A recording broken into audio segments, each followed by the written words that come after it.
Have you ever felt that knot in your stomach on a perfectly smooth flight, but then thought absolutely nothing of texting while driving? Well, that feeling isn't a coincidence. It's a glitch in your brain's risk assessment software, a kind of cognitive trap that shapes your deepest anxieties. Okay, let's dive right into this. Because the human brain consistently ignores probability statistics in favor of emotional familiarity. This is what causes us to fear these big, dramatic, memorable events, while we totally minimize the threats that are way more common, but, less emotionally vivid. Today, we're going to break down exactly why your rational mind is constantly overruled by your most dramatic memories. And more importantly, we'll show you how to start regaining control. Just think about that for a second. Let that idea really sink in. Your fear isn't necessarily a reflection of the real world, but a reflection of your mind's own filing system. That phrase, neurological artifact, that's the key. It means your deepest anxieties, the things that keep you up at night, they're often just echoes, kind of like ghosts in your mental machine. They're shaped not by the world as it actually is, but by the stories and the images and the memories that are just the easiest for your brain to access.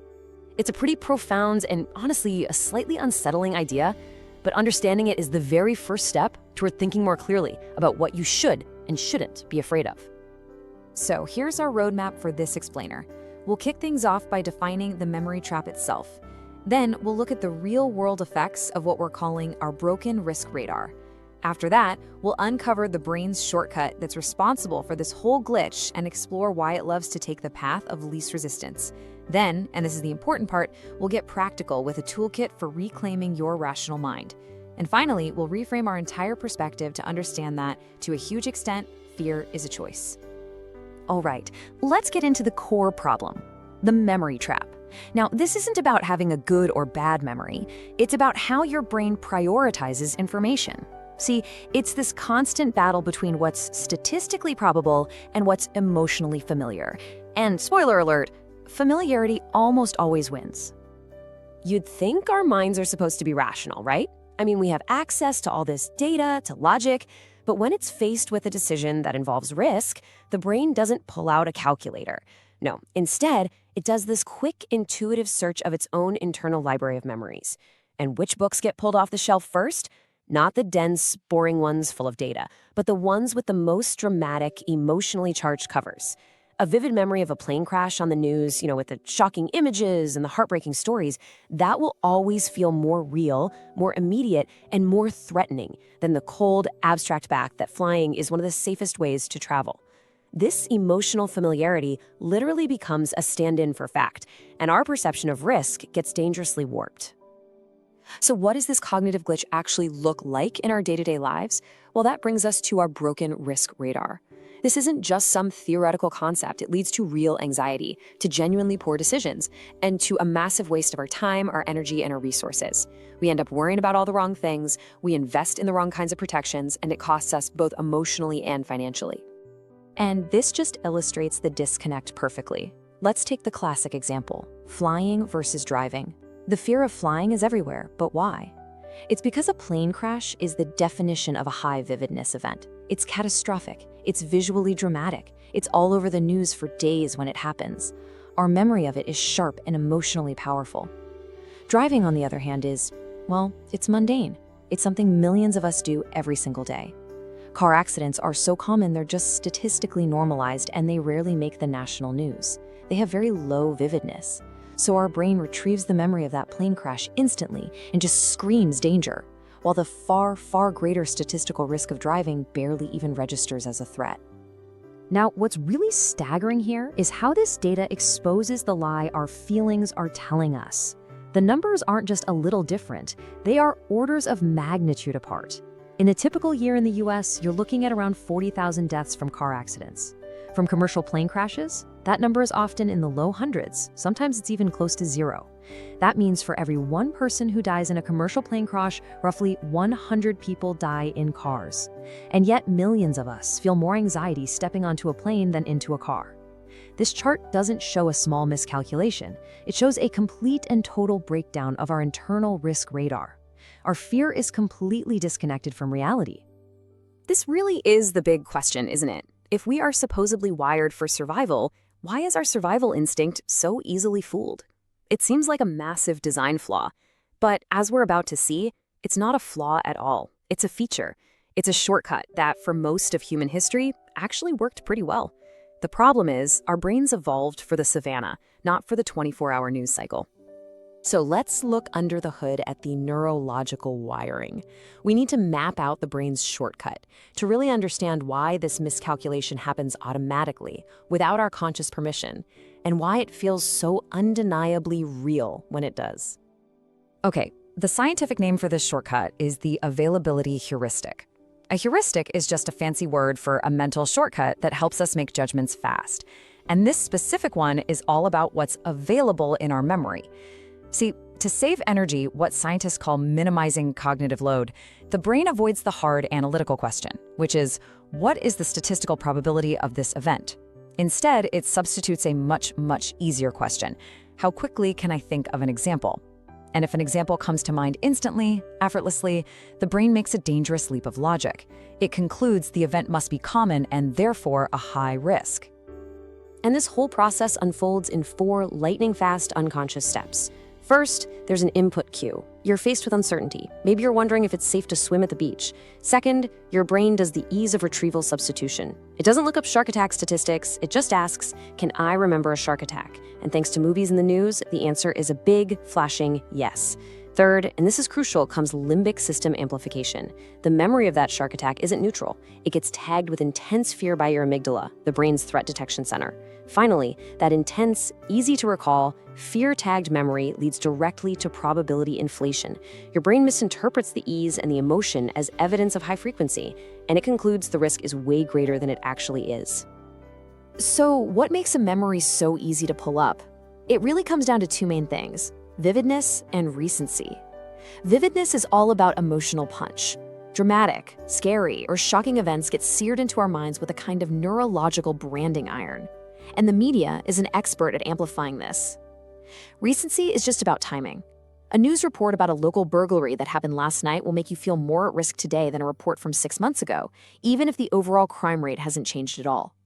These 2 drivers are basically the fuel for the availability heuristics engine, constantly pushing the most dramatic memories right to the front of our minds. Now, we have to ask, why is our brain even built this way? Why does it prefer this flawed shortcut over cold, hard logic? Well, the answer lies in a fundamental principle of our biology: energy conservation. Our brain, like pretty much all natural systems, relentlessly follows the path of least resistance. So here's the absolute heart of the matter. Your brain confuses how easily you can retrieve something from memory with how frequently it actually happens in the world. And it does this for one simple reason: to minimize cognitive load. Thinking is hard work. It burns calories. In fact, your brain uses about 20% of your body's total energy, and abstract statistical reasoning is one of the most energy-intensive things it can do. So to be efficient, it defaults to a faster, cheaper system. For our ancient ancestors, this worked pretty well.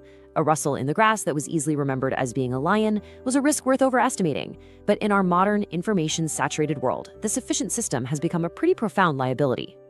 And here's how the brain makes sure you don't forget the important stuff. Your amygdala, which is part of your emotional limbic system, basically acts like a neurological highlight pen.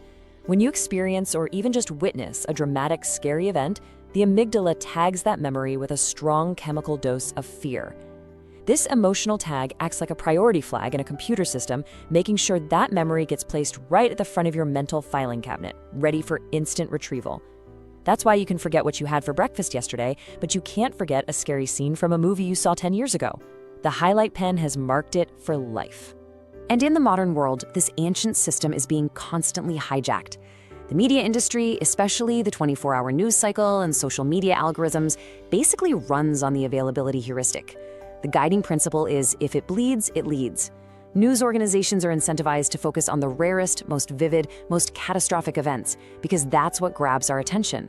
This diet of dramatic information constantly feeds our memory with these high-emotion, easily retrievable cues. Plane crashes, shark attacks, you name it. This creates a dangerous feedback loop that permanently inflates our public perception of these rare risks, while the silent, common killers like heart disease or diabetes get way less emotional airtime. Okay, so that's the problem. It's deep, it's neurological, and it's constantly being reinforced by the world around us. So what can we actually do about it? This is where we shift from theory to practice. It's time to build a toolkit for reclaiming your rational mind. for engaging the more recently evolved, logical part of your brain to override this faulty, ancient programming. We're going to focus on 3 powerful, practical tools you can start using today. First up, the Statistical Override, where we use our logical brain to fight back with data.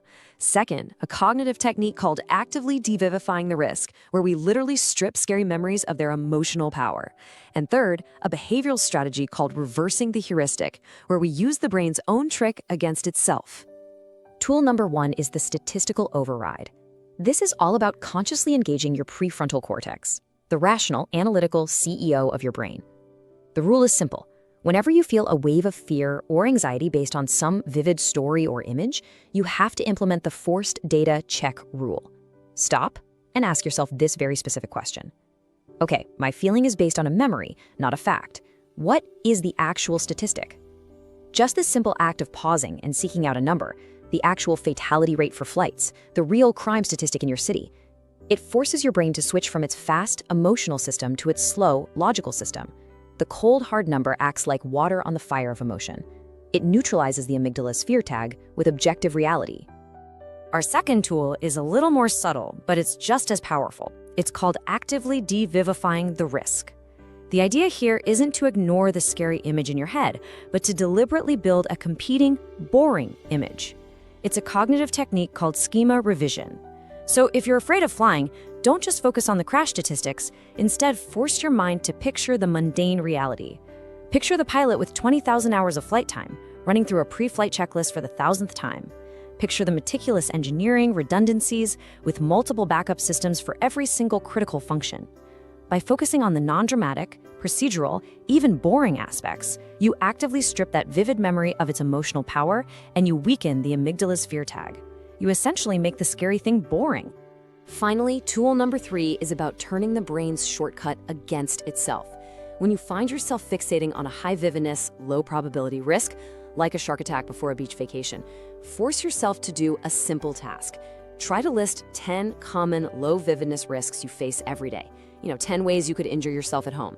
Slipping in the shower, cutting yourself while cooking, falling off a ladder, getting food poisoning. What you'll find is that it's surprisingly difficult. And the very effort required to dredge up these mundane examples, that makes the bias obvious. It disrupts the automatic, effortless recall of the dramatic fear and shines a big spotlight on just how skewed your mental landscape has become. And when you start to put these tools together, something pretty remarkable happens. You begin to see your own fears not as commands you have to obey, but as signals you can investigate. And this brings us to our final and most empowering conclusion, a new perspective on risk. This is probably the most important takeaway from this entire explainer. We're so often told to trust our gut, to trust our intuition. But what the availability heuristic reveals is that your intuition about risk is fundamentally flawed. It's not a reliable reflection of reality. It is, however, a nearly flawless reflection of your information diet, the news you watch, the movies you see, the stories you hear. Your fear is dictated by visibility, not probability. Realizing this allows you to stop blindly trusting that feeling of dread and to start questioning where it came from. It empowers you to become the curator of your own mind. And so we end here. The true danger isn't the shark, or the plane, or the stranger in the dark. The true danger is a cognitive illusion. It's the effortless, seductive way a scary memory can jump to the front of your mind and masquerade as truth. Understanding this trap is the key to disarming it. It's the key to seeing the world and its risks, not as your brain imagines them, but as they truly are,